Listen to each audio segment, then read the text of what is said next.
dans ce distinguo entre les démocraties et les régimes autoritaires, l'assassinat de Jamal Khashoggi, c'était le 2 octobre 2018, il est entré vivant dans votre consulat à Istanbul, le Royaume l'a assassiné. Avec le recul du temps, comment est-ce que vous qualifiez ça? De faute?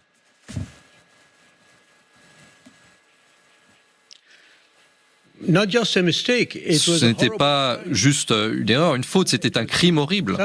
C'est quelque chose de totalement contraire aux pratiques de l'Arabie saoudite. Jamais un tel crime n'a été commis dans l'histoire de l'Arabie saoudite. Et ceux qui l'ont commis, ils ont été jugés et ils sont en prison à présent. Qui a donné l'ordre?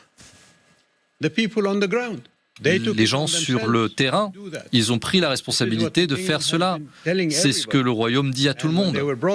Et lorsqu'ils ont été traduits en justice, lors du procès, il y avait des observateurs, des membres du Conseil de sécurité et de la Turquie pour voir comment se déroulait. Ce n'est pas ce que dit le rapport américain, vous le savez, qui dit que c'est l'autorité suprême saoudienne, vous, qui avez donné l'ordre du royaume.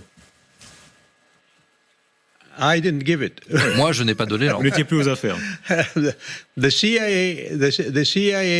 Le rapport de la CIA est basé sur de la conjecture et des présomptions.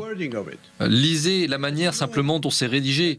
Ils partent du principe que la responsabilité en revient au chef de l'État, au prince héritier, qui lui a donné l'ordre. Il n'y a pas de fait, il n'y a pas de preuve. Et c'est pour ça que c'est dommage que le prince héritier ait été condamné sur la base de présomptions et pas sur la base de faits. Votre Altesse royale, la distance des valeurs entre les États, elle est bien au-delà du seul cas Khashoggi. Tout le monde connaît en Occident aussi le cas de Raif Badawi, cet écrivain qui a été condamné 10 ans de prison, les flagellations, encore aujourd'hui interdit de sortir du pays, accusé d'apostasie parce qu'il disait que la religion catholique, musulmane, juive, l'athéisme se valent. Est-ce que vous assumez ces pratiques? Est-ce qu'il y aura un changement, un Voltaire? Moi, je ne suis pas en position, je ne suis pas aux affaires, je ne peux pas vous dire quels sont les détails, mais toutes les déclarations que j'ai vues du gouvernement, c'est qu'il a commis un crime contre les lois du royaume et qu'il a été condamné pour cela. Ça, c'est ce que j'en sais personnellement. Mais vous partez du principe que c'est bien ou mal. Je ne vous pose pas la question si c'est bien ou mal, mais évidemment, vu des démocraties occidentales, oui, c'est mal, parce qu'il y a une liberté totale de penser. Est-ce qu'il y aura un jour, selon vous, un Voltaire, un Diderot saoudien, ou est-ce que vous considérez que, éternellement, vous continuerez sur votre voie?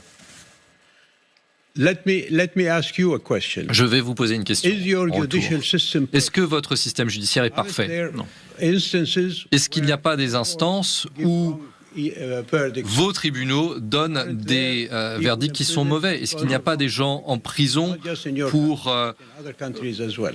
pour des fausses accusations, non seulement dans votre pays, mais dans d'autres pays aussi? Ce genre d'erreurs se produisent dans les systèmes judiciaires. Nous sommes un pays en train de se développer et nous espérons nous développer encore et encore.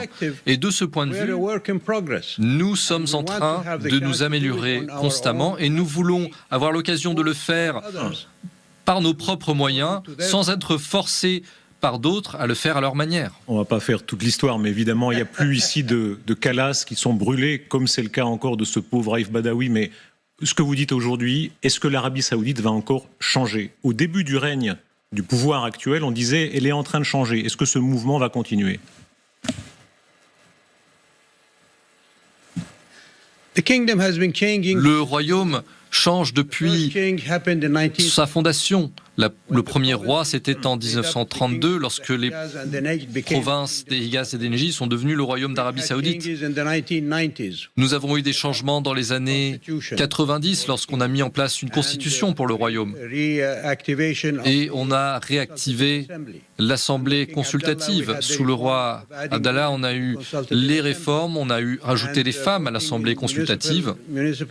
Et on a eu des élections municipales. Sous le roi Salman, on a eu eu toutes les nouvelles règles, les nouvelles évolutions, les nouvelles améliorations sur le statut légal, non seulement pour les femmes, mais pour tous en Arabie Saoudite.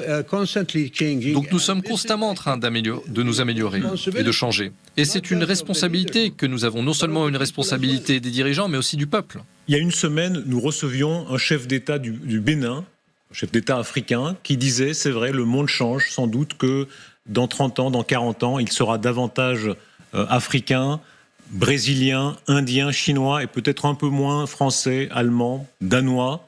Est-ce que vous pensez ça aussi ? Très clairement, le monde est en train de changer. Ce n'est plus un monde unipolaire, comme on le voit, non seulement aux États-Unis, mais dans d'autres pays, en Afrique, en Amérique latine, dans d'autres régions. Et on a un vrai besoin de voir les Nations Unies elles-mêmes répondre à ce changement et refléter ces changements. Par exemple, le Conseil de sécurité, le privilège du Conseil de sécurité, le privilège du veto que seuls 5 pays ont, ça c'est quelque chose qui doit être revu et peut-être étendu à d'autres. Oui. C'est quelque chose aujourd'hui qui empêche